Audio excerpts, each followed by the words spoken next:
Vamos inicializar agora as instruções de como realizar um teste não paramétrico tipo aderência, em que a gente vai avaliar uma amostra versus uma distribuição, usando o teste de Q quadrado.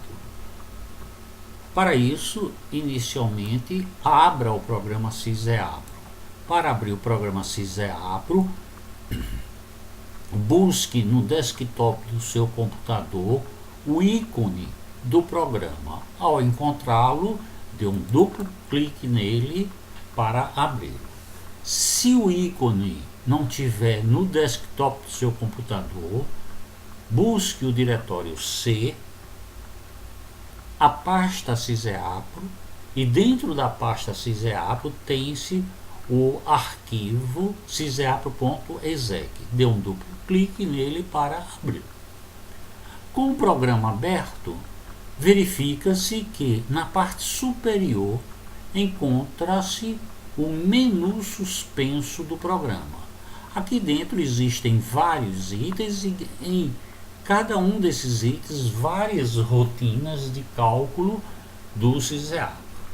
Para a gente resolver um problema de um teste não paramétrico de aderência, em que vai se avaliar uma amostra versus uma distribuição, a gente tem que buscar no menu suspenso testes, dê um clique nele, não paramétrico, aderência, uma amostra versus distribuição de probabilidade Q quadrado. Então, ao fazer isso, abre-se o formulário para você utilizá-lo. Como sempre, nós aconselhamos ao usuário buscar a caixa de dúvida, que é localizada nesse botão com a interrogação, para maiores explicações. Então, o que é feito no teste de aderência Q quadrado? Qual é a fórmula que é utilizada? Quais são as distribuições disponíveis para avaliação? E qual o exemplo que ele está dando? É muito importante o uso disso daqui, porque a gente vê inclusive como é que é digitado os dados para que o SysEAPRO possa realizar os cálculos. Então, nesse caso, vamos usar o exemplo proposto pelo programa, exemplo 20. Então, vamos usar o exemplo 20. Para a gente utilizar o exemplo 20, venha no formulário, pressione o botão selecionar arquivo. Ao pressioná-lo, ele vai abrir uma caixa do Windows. Então você vai buscar dentro dessa caixa o exemplo 20. Se ele não se encontrar aqui, utilize a barra de rolagem dele até encontrar o arquivo. Exemplo 20. Ao encontrá-lo, selecione e pressione o botão abrir. Então, abriu o arquivo do exemplo 20. Aqui é um experimento em que provavelmente a pessoa pegou 130 dados de uma massa de dados, seja ela de que origem for, e fez o trabalho. Okay? Então, para a gente executar essa rotina, você tem aqui em mãos uma variável. Esse arquivo poderia ter várias variáveis, vários vetores resposta, mas você só pode avaliar um por vez. Então, vamos selecionar aqui quem é a variável que a gente vai utilizar para as análises. Nesse caso, só tem uma, vamos selecionar. Ele pergunta, essa variável aqui é uma variável contínua ou é uma variável discreta? É lógico que De acordo com essa massa de dados, fica bem visível que não pode ser discreta nunca, porque tem a presença aqui de vírgulas, né? Então ele já diz que é contínua, mas pode ser uma massa de dados que por um acaso só tenha números inteiros, seja uma massa pequena, e se confunde contínua com discreta. Ele apresenta uma estatística bastante simples aqui, apenas para se ter uma ideia do valor mínimo, máximo, a média, variância.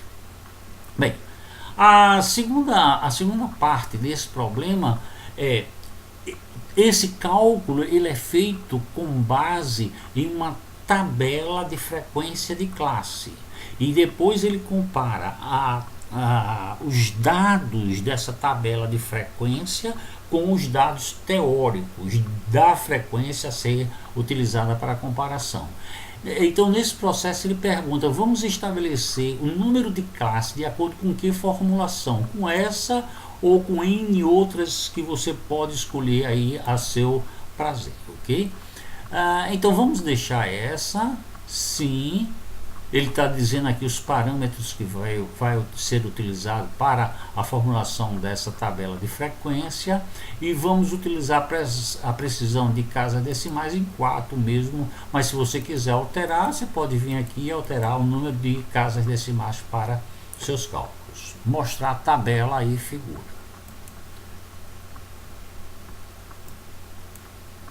Bem, então nós temos aqui uma distribuição dessa massa de dados que nós temos.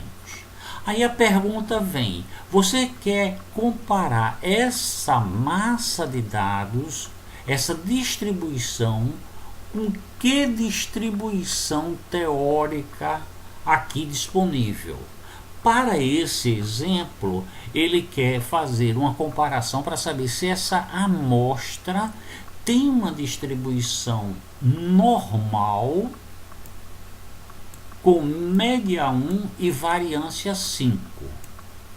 Então, ele já apresenta os dados que obteve em campo, tabelados, e vou agora buscar em uma dessas abas aqui a distribuição que eu quero, que seria normal. Pressionei a aba normal e ele já me apresenta aqui o teórico versus o obtido em campo. Então essa vermelha é a teórica, enquanto que essa preta é o que eu obtive em campo.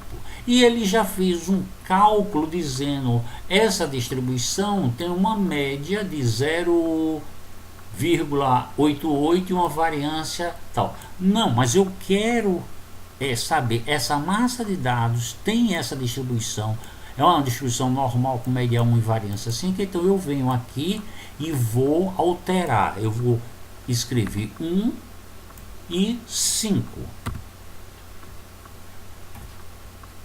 Veja que nesse processo nós dizemos: eu conheço os parâmetros da distribuição. Eu não tentei ajustar aqui pela minimização de soma de quadrados.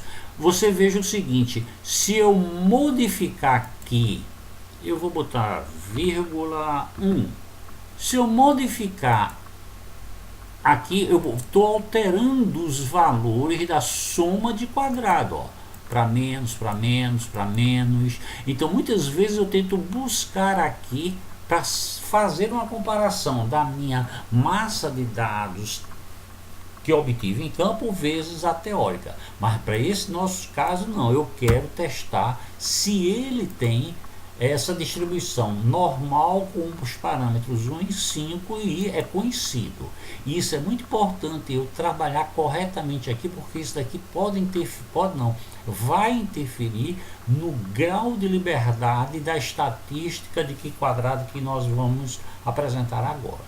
Então, feito isso, podemos vir aqui na aba de estatística, que é exatamente essa parte aqui, na aba de estatística, e ver os resultados dessas análises. Ele me apresenta a tabela de dados, né? ele me apresenta os dados que foi utilizado o teste de Q quadrado, o valor do Q quadrado calculado, com um grau de liberdade 6 e o nível 5% do meu alfa. Então ele está me dizendo o valor o valor crítico para a coisa, e uma coisa extremamente importante, que foi o estabelecimento da hipótese. A hipótese de nulidade, ele diz o seguinte: os dados seguem uma distribuição normal com os parâmetros estabelecidos, versus HA, que é a alternativa, que isso daqui é falso. Então, de acordo com esse resultado, já que ele é maior do que 0,05, então ele vai aceitar essa hipótese, ou seja, sim, essa massa de dados segue uma distribuição normal com os parâmetros estabelecidos, ok? Então, temos essas informações. Se eu quiser gravar esse relatório ou imprimir esse relatório, basta que eu acione esses dois botões, esses dois botões. Caso eu queira, né, esse gráfico alterar as opções gráficas dele, basta eu vir aqui mexer o que eu quiser. Então, estamos trabalhando com um enchimento sólido, vamos botar um enchimento vertical, um enchimento horizontal, um enchimento cruzado, um enchimento sólido mesmo. Vamos trabalhar com pirâmide. Bem, você é que estabelece o que você quer com relação a esse gráfico. Vamos botar ele em formato de 3D. Vamos alterar os eixos. Então utiliza aqui. Vamos botar alguma legenda aqui embaixo, aqui em cima. Então, título dos eixos.